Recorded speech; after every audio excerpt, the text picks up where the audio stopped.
तो हमने सऊदी सफ़ीर से पूछा आज की मुलाकात के बाद कि बताइए कि पाकिस्तान को आप दे क्या रहे हैं, क्योंकि वादे तो हो गए थे कि इतने अरब डॉलर आएंगे और तेल देंगे, उसके पैसे हम 1 साल के बाद अदा करेंगे, तो उसकी करंट स्टेटस है क्या। तो उन्होंने कहा कि रवां हफ्ते, इसी हफ्ते तवक्को की जानी चाहिए कि पाकिस्तान को इमदादी पैकेज जो है उसकी पहली किस्त रवां हफ्ते मिल जाएगी। तो रवां हफ्ते में तो 2 या 3 रोज़ ही बाकी हैं, तो उम्मीद रखनी चाहिए पाकिस्तानी हुकूमत को भी और आवाम को भी कि अगले 2-3 रोज़ के अंदर पहली इंस्टॉलमेंट जो है $3 अरब बैलेंस ऑफ पेमेंट सपोर्ट जो सऊदी अरब ने वादा किया था वो रवां हफ्ते पाकिस्तान को मिल जाएगी। जो करेंसी मार्केट के ऊपर प्रेशर है बड़ी हद तक उसको दूर करने में मदद मिलेगी। अगर $1-1.5 बैक वक्त फॉरेन एक्सचेंज रिजर्व्स के अंदर सऊदी इमदाद आती है तो करेंसी के ऊपर जो दबाव चल रहा है पिछले चंद रोज़ से, रुपया ₹1.5 और डॉलर के मुकाबले में हम नीचे चले गए, तो वो तो किसी हद तक इस्तेहकाम आ जाएगा। हमने उनका एक ऑडियो बीपर है वो आपको सुनवाएंगे। पहला सवाल उनसे यही था कि इमदादी पैकेज, तो उसके ऊपर उनका जवाब। Saudi Arabia to support Pakistan by $3 billion cash, and for 3 years will be support Pakistan $3 billion for oil. I mean 9 plus 9 oil, $9 billion oil plus $3 billion cash. Ji, Nawaf अल मालिकी साहब सऊदी सफ़ीर जो पाकिस्तान में, उन्होंने कहा कि $3 अरब तो पाकिस्तान को हमने बैलेंस ऑफ पेमेंट सपोर्ट देनी है और $9 अरब, 3 अरब डॉलर 3 साल तक पाकिस्तान को ऑयल ऑन डिफर्ड पेमेंट्स, अभी वो तेल देंगे, हम 1 साल के बाद उनको उसकी अदायगी करेंगे। 98 के न्यूक्लियर टेस्ट के बाद भी सऊदी अरब ने पाकिस्तान की बहुत मदद की थी। उस वक्त पूरी दुनिया ने पाकिस्तान पर सैंक्शंस लगा दी थी, तो सऊदी ऑयल फैसिलिटी जो थी वो पाकिस्तान के लिए एक लाइफ लाइन की हैसियत रखती थी कि सैंक्शंस के सिनारियों में बहुत ज़्यादा फॉरेन एक्सचेंज पाकिस्तान आ नहीं था रहा, तो ऑयल की जो पाकिस्तान की रिक्वायरमेंट्स थी वो सऊदी अरब ने पूरी कर दी। उसके पैसे हमने कहा कि बाद में देंगे, बाद में वो बड़ी अमाउंट जो थी उसको ग्रांट की शक्ल में कन्वर्ट कर दिया गया था। दूसरा सवाल हमारा सऊदी सफ़ीर से ये था कि एक आम तवक्को की जा रही थी कि सऊदी अरब पाकिस्तान में बड़े पैमाने पर सरमायाकारी भी करेगा। बैलेंस ऑफ पेमेंट सपोर्ट तो वो अभी दे रहे हैं, लेकिन पाकिस्तान में ग्वादर के अंदर, कराची के अंदर, पंजाब के अंदर बड़े बड़े ऐसे मनसूबे हैं जिसमें वो सरमायाकारी में दिलचस्पी रखते हैं। तो इस सवाल के जवाब में सऊदी सफ़ीर ने कहा, invest 3 big projects in Pakistan. One project inshallah will be oil refiner inshallah in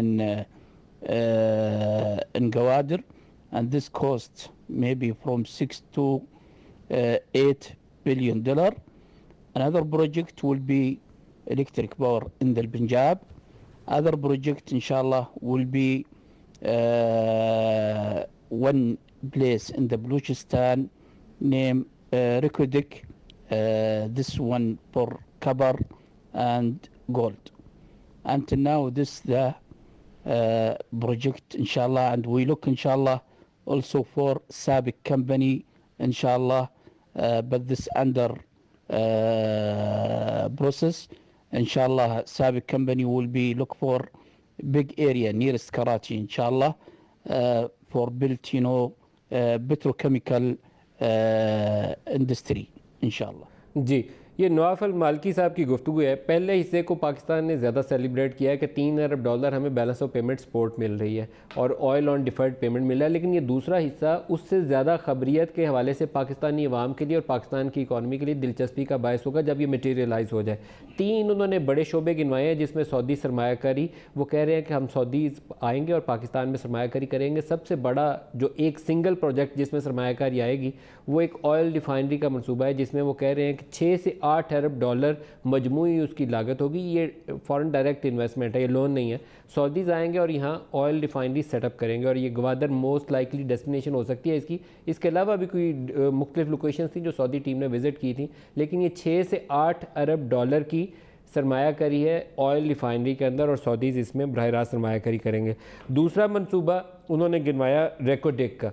Reko Diq copper gold mine, जिसके ऊपर पाकिस्तान एक कंट्रोवर्सी का शिकार हुआ और इंटरनेशनल कोर्ट से पाकिस्तान के ख़िलाफ़ हुक्मनामा भी आ गया, क्योंकि ये मामला कोर्ट्स के अंदर गया। कोर्ट के ऑर्डर के नतीजे में एक कार के प्लांट में इस वक्त पाकिस्तान को दुश्वारी है और दूसरा ये रेकोडिक वाला मनसूबा है। लेकिन रेकोडिक के अंदर सऊदी सरमायाकारी आने का मतलब ये है कि वो माइंस जिससे पाकिस्तान को आस और उम्मीद थी कि हम यहाँ से कॉपर निकालेंगे और दुनिया में पाकिस्तान की एक्सपोर्ट अर्निंग्स कॉपर एक्सपोर्ट्स की वजह से बनेंगी, क्योंकि ये माइन दुनिया के जो बहुत बड़े ज़खायर हैं उनमें से एक है, जो लार्जेस्ट रिजर्व्स अभी तक दुनिया में कहीं फाइंड हुए हैं, ये रेकोडेक उनमें से एक है। तो सऊदी सरमायाकारी उसमें भी आने की तवक्को है। इसके अलावा पंजाब में तवानाई के शोबे में उन्होंने कहा कि हम सरमायाकारी करेंगे, और जो एक बहुत बड़ा मनसूबा है जिसकी तफसीलात उन्होंने भी बयान नहीं की और हमारे पास बहुत तफसील नहीं है उसकी, कराची के करीब उन्होंने कहा कि पेट्रोकेमिकल की सनत में सरमायाकारी करेंगे। ये एक ऑयल सिटी का या पेट्रोकेमिकल इंडस्ट्री का पूरा एक हब होगा जो कराची के करीब वो आएंगे और सरमायाकारी से उसको सेटअप करने का इरादा रखते हैं। ये अगर मटीरियलाइज हो जाए मंसूबे